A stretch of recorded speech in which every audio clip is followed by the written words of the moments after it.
Hi అండి. నమస్తే. Welcome back to my channel Mokshi vlogs. ఎలా ఉన్నారండి? అందరూ బాగున్నారా? మరో మంచి కుకింగ్ వీడియోతో మీ ముందుకొచ్చానండి.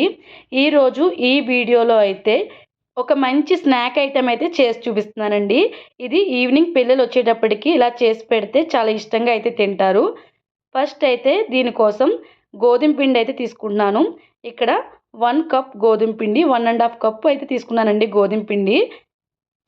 ఇలా ఒక మిక్సింగ్ బౌల్ అయితే తీసుకుని ఈ 1 ½ కప్ గోధుమ పిండి కూడా అందులో వేసేసుకోవాలి. మీరు ఎంత తీసుకోవాలితే అంత అయితే తీసుకోండి. నేనైతే 1 ½ కప్ గోధుమ పిండి తీసుకున్నాను. దీనికి సరిపడా సాల్ట్ అయితే వేసుకుంటున్నానండి.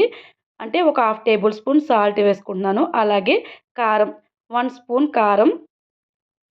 గోధుమ పిండి ప్లేస్‌లో మైదాతో కూడా చేసుకోవచ్చండి. కాకపోతే గోధుమ పిండి అయితే హెల్త్‌కి మంచిది కాబట్టి గోధుమ పిండి అయితే తీసుకున్నాను. నెక్స్ట్ అయితే నువ్వులు వేసుకున్నానండి. ఇలాగా 1 ½ స్పూన్ అయితే నువ్వులు వేసుకున్నాను. హాఫ్ టేబుల్ స్పూన్ జీలకర్ర కూడా వేసుకుంటున్నాను. అలాగే కొద్దిగా కొత్తిమీర, కరివేపాకు ఇలా చిన్న చిన్న పీసెస్ కింద కట్ చేసేసుకోండి. బాగా చిన్నగా అయితే కట్ చేసుకొని అవి కూడా వేసేసుకొని దీంట్లో కొద్ది కొద్దిగా వాటర్ యాడ్ చేసుకుంటూ మనం చపాతీకి, పూరీకి ఎలా కలుపుకుంటామో సేమ్ అలా కలుపుకోవాలి. సేమ్ పూరికి కలుపుకున్నట్టయితే కలుపుకోండి సరిపోతుంది. కొద్ది కొద్దిగా వాటర్ యాడ్ చేసుకుంటూ ఇలా కలిపేసుకోవడమే. కావాలంటే కొద్దిగా ఆయిల్ కూడా వేసుకొని కలుపుకోవచ్చు. ఆయిల్ వేసుకుంటే మనకి మెత్తగా వస్తాయి కదా! నేనైతే ఆయిల్ అయితే యాడ్ చేయలేదండి. వాటర్‌తోనే కలిపాను. ఇలా అంతా కలిపేసుకున్న తర్వాత ఇది కాసేపు నానపెట్టయితే పక్కన పెట్టుకోవాలి. దీనికి లోపల స్టఫ్ అయితే రెడీ చేయాలండి. దానికోసం ముందుగా ఈ చపాతీ ముద్ద కలిపేసి పక్కన పెట్టేసుకుందాం. ఇది నానేలోపైతే మనం లోపల స్టఫ్ అయితే రెడీ చేసుకుందామండి. దానికోసమైతే ఒక పొటాటో అలాగే ఒక క్యారెట్ అయితే తీసుకున్నానండి. ఈ 2 తీసుకొని పైన పీల్ తీసేసుకొని కుక్కర్‌లో వేసి ఉడకపెట్టేసుకున్నాననమాట. ఇవి బాగా ఉడికిన తర్వాత ఇవి మొత్తం ఇలా కలిపేసుకోవాలండి. పేస్ట్‌లా చేసేసుకోవాలనమాట.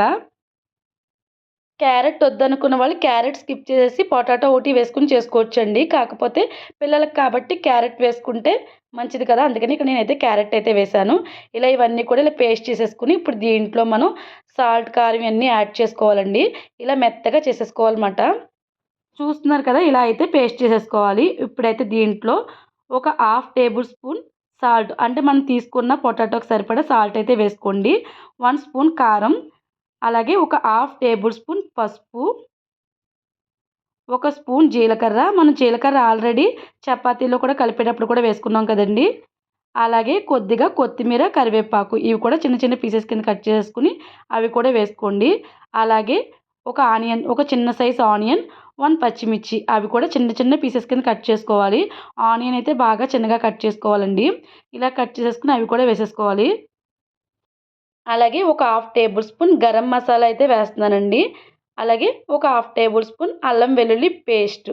ఇవన్నీ వేసుకొని ఇప్పుడు మొత్తం అయితే కలిపేసుకోవాలండి. ఇది కూడా బాగా కలిపేసుకొని ముద్దలా చేసుకోవాలన్నమాట. మనం చపాతీ ముద్దలా చేసుకున్నాం. సేమ్ అలా ముద్దలా చేసుకొని పక్కన పెట్టేసుకోవాలి. దీంట్లో వాటర్ అది ఏమి వేసుకోకూడదండి. వాటర్ వేసుకుంటే మనం చపాతీ రోల్ చేసేటప్పుడు కుదరదన్నమాట. అందుకే ఇలా కొంచెం గట్టిగానే కలుపుకొని పక్కన పెట్టుకోవాలి. ఇప్పుడైతే మనం ఆల్రెడీ చపాతీ ముద్ద చేసుకొని పక్కన పెట్టేసుకున్నాం కదా!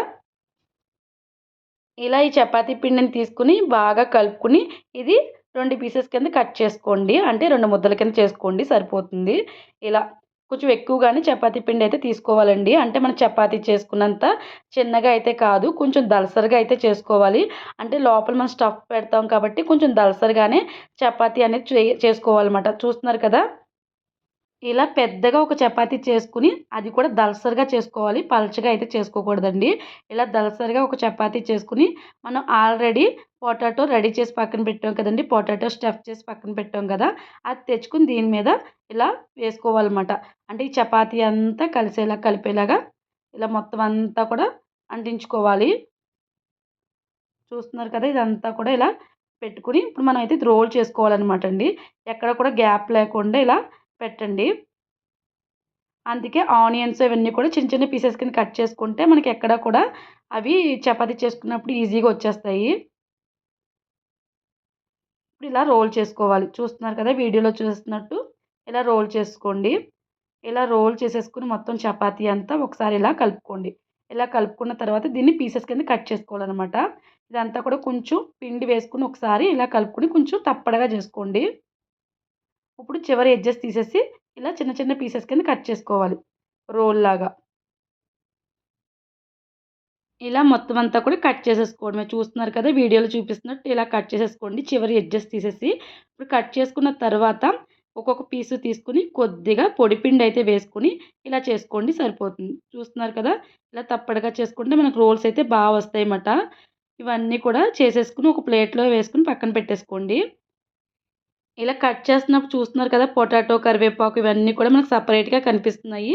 ఇవి కావాలి అంటే మనం డీప్ ఫ్రై కూడా చేసుకోవచ్చండి. నేనైతే పాన్ పెట్టి పాన్‌లో అయితే మనం దోస వేసుకుంటాం కదా! ఆ పాన్ మీదయితే వీటిని వేయిస్తున్నాననమాట. మామూలుగా అయితే మనం డీప్ ఫ్రై మీద కూడా చేసుకోవచ్చు. మరీ అంత ఆయిల్ వద్దనుకున్న వాళ్ళు ఇలా చేసుకుంటే బావుంటుంది.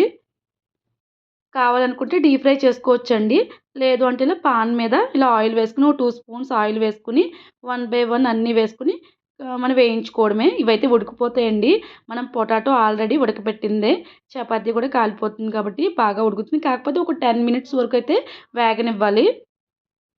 ఫ్లేమ్ అయితే లో ఫ్లేమ్‌లో పెట్టుకొనైతే ఇవైతే ఫ్రై చేసుకోవాలండి. లో ఫ్లేమ్‌లో పెట్టుకుంటేనే మాకు బాగా ఉడుకుతాయన్నమాట. ఇవి 10 మినిట్స్ పట్టినా కానీ అన్నీ ఒకసారి వేసేసుకోవచ్చు. 4, 5 వేసేసుకొని వేయించేసుకోవచ్చు. ఇలా అన్నీ రివర్స్ చేసుకున్న తర్వాత మళ్ళీ కొద్దిగా ఆయిల్ అయితే వేసుకోండి. మీరు కావాలి అనుకుంటే డీప్ ఫ్రై కూడా చేసుకోండి. లేదు అంటే ఇలా సింపుల్‌గా మీరు దోస వేసుకునే పాన్ మీద చేసుకున్న చాలా ఈజీగా అయిపోతుంది. ఒకసారి ఇలా ట్రై చేసి చూడండి. పిల్లలైతే చాలా ఇష్టంగా తింటారు. ఈవినింగ్ పిల్లలు స్కూల్ నుంచి ఇంటికొచ్చేటప్పుడు ఇలా స్నాక్ చేసి పెడితే చాలా ఇష్టంగా అయితే తింటారండి. ఒకసారి మీరు కూడా ఇలా ట్రై చేసి ఎలా వచ్చిందనేది కామెంట్ చేయండి. ఈ వీడియో గనుక మీకు నచ్చినట్లయితే ప్లీజ్ లైక్ చేయండి, షేర్ చేయండి, సబ్స్క్రైబ్ చేసుకోండి. రేపు మరో మంచి వీడియోతో మీ ముందుంటా. అంతవరకు బాయ్ అండి.